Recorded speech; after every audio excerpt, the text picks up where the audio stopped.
ఇంట్లో ప్రతినిత్యం పూజ చేస్తున్నారా? అయితే ఈ వీడియో ఖచ్చితంగా చూడండి. అంతకంటే ముందు నా ఈ ఛానల్ని సబ్స్క్రైబ్ చేసుకున్నట్లయితే సబ్స్క్రైబ్ చేసుకోండి. ప్రతిరోజు ఇంట్లో పూజ చేయడానికి ఒక చిన్న ఆలయాన్ని ఏర్పాటు చేసుకుంటాము.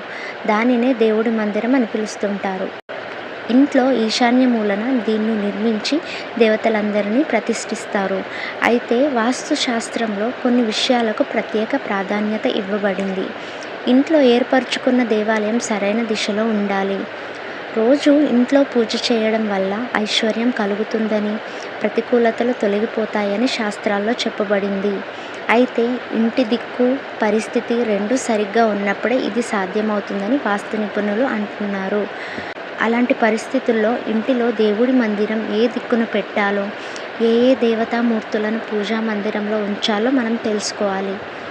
పూజా గదిని ఎప్పుడూ శుభ్రంగా ఉంచుకోవాలి. పూజా మందిరంలో ఎటువంటి విరిగిన వస్తువులను ఉంచకూడదు.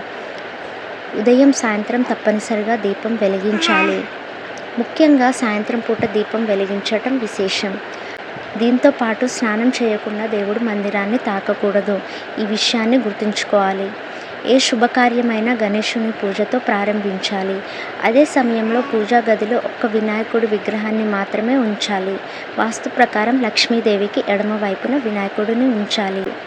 పూజా మందిరంలో ప్లాస్టర్ ఆఫ్ ప్యారిస్ వినాయకుడి విగ్రహాన్ని పెట్టకూడదు.